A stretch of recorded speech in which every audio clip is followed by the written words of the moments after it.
Panjang umurnya, panjang umurnya, panjang umurnya serta mulia, serta mulia, serta mulia. Potong kuenya, potong kuenya.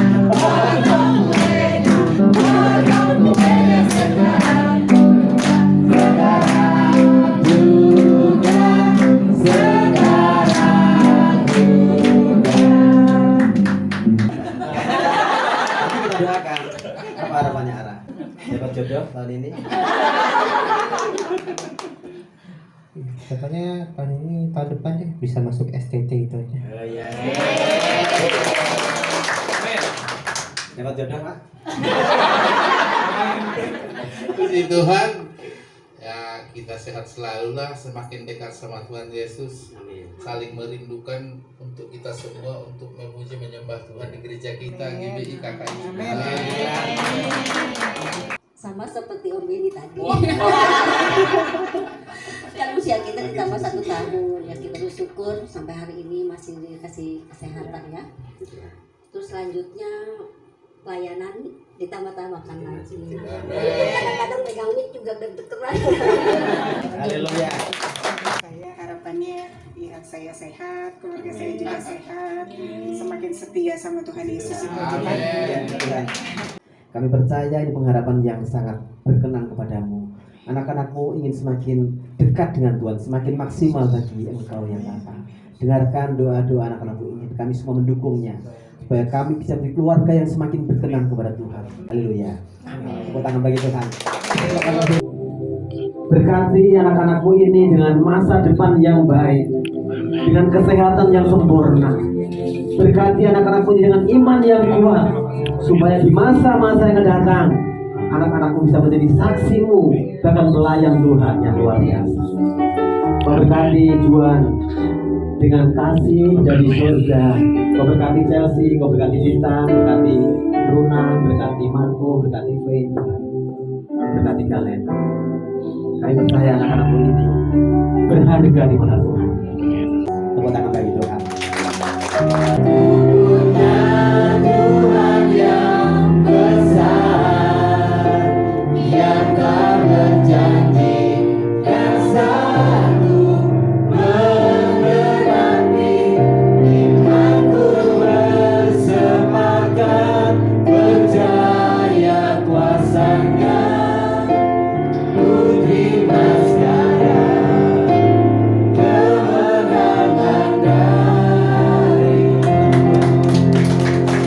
Judul berikutnya itu Yesus mengutus ke-12 rasul. Ini meneruskan dari renungan minggu kemarin di mana Kak Sevanya, tepuk tangan buat Kak Sevanya ya. Yesus memilih 12 muridnya.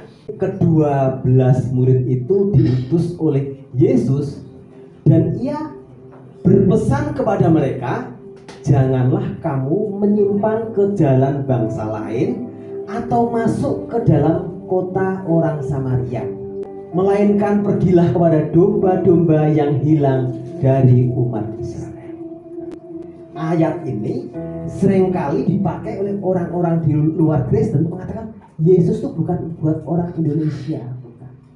Yesus itu bukan buat orang di luar Israel. Yesus itu hanya untuk orang Israel. Ketika dia bertemu orang bukan Israel, dia menegaskan hal ini lagi.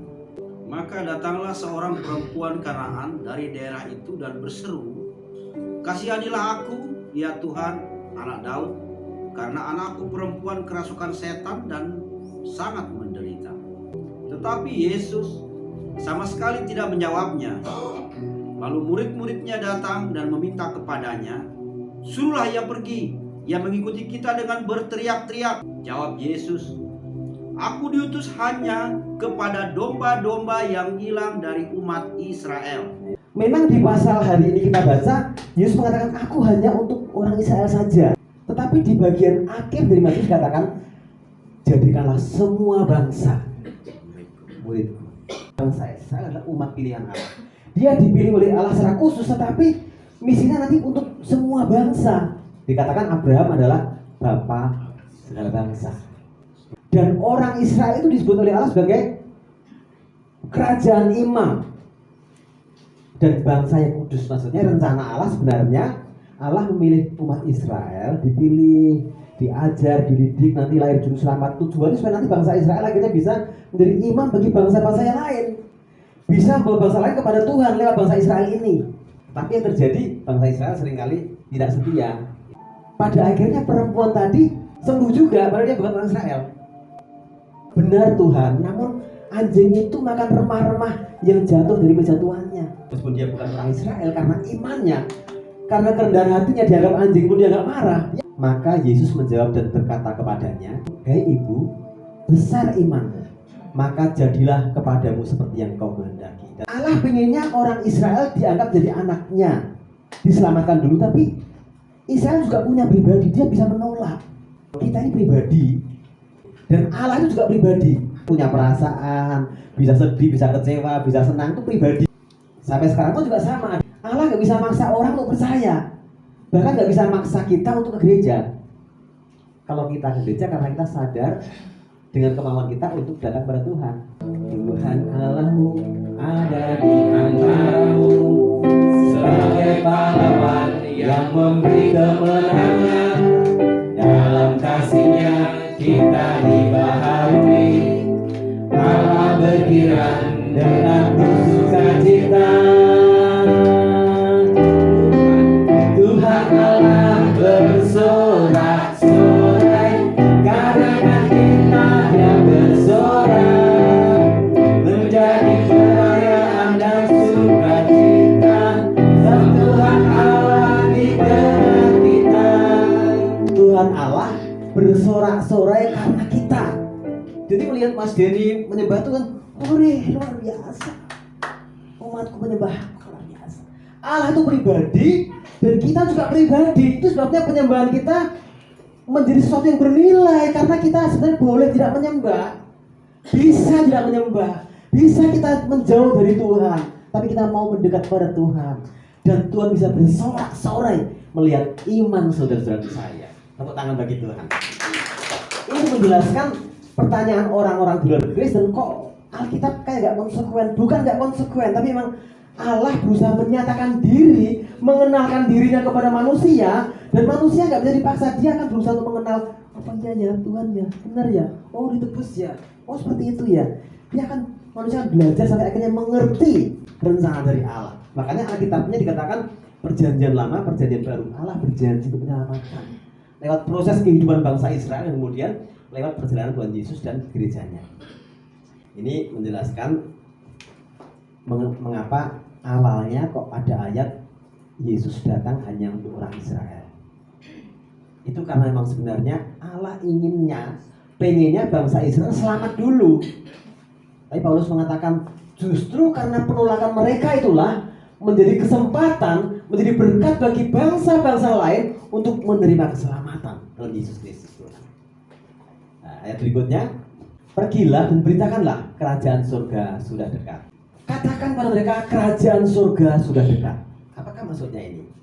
Injil Matius itu sering sekali disebut sebagai Injil pemenuhan. Mengapa? Karena Injil Matius ini menjelaskan nubuatan Allah yang sudah digenapi dalam Yesus Kristus, dan Injil kerajaan yang menjelaskan bahwa kedatangan kerajaan Allah merupakan pemenuhan dari janji-janji Tuhan pada perjanjian lama. Jadi kalau kita mengawali gereja kita ini dengan belajar Injil Matius, itu tepat.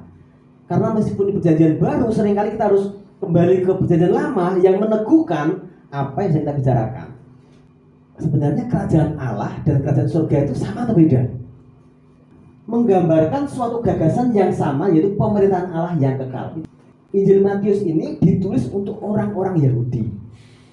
Orang-orang Yahudi itu tidak berani mengatakan Allah terlalu tinggi, terlalu mulia, merasa tidak layak untuk mengatakan nama Allah, Yahweh atau Yahweh. Sampaikan kepada mereka bahwa kerajaan Allah sudah dekat. Bukan berarti belum sampai. Sudah dekat artinya sudah ada di antara kita, sudah ada di bumi ini. Hanya ada orang yang menyadarinya, ada yang tidak. Tetapi jika aku mengusir setan dengan kuasa roh Allah, maka sesungguhnya kerajaan Allah sudah datang kepadamu. Ia datang kepada milik kepunyaannya. Ayat berikutnya, sembuhkanlah orang sakit, bangkitkanlah orang mati, tahirkanlah orang kusta, usirlah setan-setan. Mereka diberi kuasa. Kalau saya pernah katakan mujizat tidak selalu ada, itu bukan berarti mujizat tidak ada loh. Mujizat itu menyertai hamba-hamba Tuhan. Itu bisa terjadi, itu ada, cuma tidak selalu. Dan seringkali mujizat itu dikehendaki Tuhan dalam rangka untuk penginjilan, dalam rangka untuk membawa orang percaya bahwa Tuhan kita ini luar biasa, bukan untuk menjadi pertolongan rutin buat kita maksudnya. Nggak bekerja sungguh-sungguh pengen dapat uang dari langit, itu berarti kan itu nggak terjadi. Tapi kalau untuk menunjukkan ke orang lain bahwa Tuhan kita luar biasa, bisa menyembuhkan orang sakit, bisa membangkitkan orang mati, mentahirkan orang kusta, mengusir setan-setan, itu bisa kita lakukan demi untuk kepentingan kerajaan Allah, demi untuk orang mengenal Yesus itu nama di atas segala nama. Kamu telah memperolehnya dengan cuma-cuma, karena itu berikan pula dengan cuma-cuma. Jadi ketika menginjil nggak boleh pakai tarif, maksudnya menyembuhkan. Kamu kanker ya, 5 juta kanker, misalnya contohnya ya. Kalau kamu cuma pilek 200.000 cukup. Dikatakan di sini kita nggak boleh pasang tarif untuk pelayanan. Di satu sisi kita nggak boleh minta kasih tarif ya. Tapi ketika itu 12 murid itu, kamu kalau pergi, kamu jangan membawa emas, jangan bawa perak atau tembaga. Mengapa Yesus mau larang itu? Karena mereka sebenarnya punya, bisa bawa emas, perak, tembaga sebenarnya. Kalau sekarang kamu jangan bawa kartu ATM, jangan bawa kartu kredit, ya kan? Harus benar-benar kosong, tangan kosong. Mengapa seperti itu ya? Karena Tuhan ingin kita mengandalkan kuasa Tuhan. Uang itu memang membuat lancar. Waktu itu para murid, jangan bawa emas, jangan bawa tembaga, nanti aku makannya gimana, pokoknya jangan bawa. Janganlah kamu membawa bekal dalam perjalanan. Ya kalau lapar gimana Tuhan? Janganlah kamu membawa baju 2 helai, kasut atau tongkat, sebab seorang pekerja patut mendapat upahnya. Artinya Tuhan berikan suatu jaminan bahwa kalau kamu melayani aku, kamu pasti makan. Ketika menyembuhkan nggak boleh minta bayaran, tapi kamu pasti makan. Nggak boleh minta bayaran, tapi pasti makan. Makan dari mana? Apabila kamu masuk ke kota atau desa, carilah di situ seorang yang layak dan tinggallah padanya sampai kamu berangkat. Ini untuk orang yang akan diselamatkan. Tuhan menjanjikan mujizat supaya orang melihat Tuhan itu luar biasa. Tapi untuk dirimu sendiri, kamu harus berjuang sebagaimana manusia yang lain. Nyari makan dengan cara kamu yang harus sopan, baik, lain, sehingga orang akan memberi tumpangan kepadamu. Bahkan baju 2 helai pun harus nggak boleh, ini harus lepas 1 ini berarti ya. Kalau 2 helai. Bajunya dari mana? Nanti akan ada orang yang tergerak dan ngasih baju kamu. Dan tinggallah padanya sampai kamu berangkat. Jangan numpang di rumah Pak John, misalnya Pak John numpang di sini. Waduh, lauknya setiap hari ikan cuek terus dengar tetangga itu lauknya enakan, terus gimana caranya supaya bisa pindah? Itu nggak boleh. Harus setia di situ, tuh bukti kesetiaan. Sedang mencerminkan mata yang buta, jadikan hidupku Allahku, dipenuhi urapan baru, menyatakan kebesaran kuasa-Mu. Dan apabila seorang tidak menerima kamu dan tidak mendengar perkataanmu, keluarlah dan tinggalkanlah rumah atau kota itu dan kebaskanlah debunya dari kakimu. Pasti para murid juga mengalami hal seperti ini, di mana dia ditolak, dimarahi, mungkin dilempari batu. Mereka diminta jangan bersedih hati. Keluarlah dan tinggalkanlah rumah atau kota itu. Mengapa begitu? Apakah nggak mengasihi kota itu? Karena memang dia nggak mau. Mengapa kita keluar? Supaya kita pergi ke kota-kota lain. Kita melayani seseorang, sudah kita layani, kita ajak, dia nggak merespon. Jangan sepanjang hidup kita memikirkan orang itu terus. Tinggalkan dia, mencari orang lain yang mau kita layani. Aku berkata kepadamu, sesungguhnya pada hari penghakiman tanah Sodom dan Gomora akan lebih ringan tanggungannya daripada kota itu. Kita jangan berkecil hati ketika menginjil, mengajak melayani, ada yang mau, tidak mau. Itu bukan urusan kita. Dan jangan kita terpaku, kecewa sekali, merasa gagal hanya karena ada orang-orang yang menolak. tapi kita harus terus maju dalam Tuhan. Pengorbananmu yang sangat tentu, Engkaulah yang tak ternilai, yang ku miliki dan ku hargai. Yesus, Engkau Tuhan bumi. Tuhan, saat ini kami siap untuk meneruskan amanat itu bagi masyarakat di mana kami berada saat ini, Tuhan. Terima kasih buat firman-Mu. Dan kami akan menghadap perjamuan kudus untuk mengenang pengorbanan Tuhan Yesus buat kami semua. Yesus, Engkau Tuhan bumi. Sebab apa yang kuteruskan kepadamu telah aku terima dari Tuhan, yaitu bahwa Tuhan Yesus pada malam sebelum diserahkan, ia mengambil roti, ia mengucap syukur atasnya dan memecah-mecahkan dan berkata, inilah tubuhku yang diserahkan bagi kamu. Apakah saudara-saudara sungguh-sungguh percaya bahwa Tuhan Yesus mati di atas kayu salib, tubuhnya disiksa adalah demi untuk keselamatan saudara-saudara saya? Ya, mari kita makan tolong Yesus.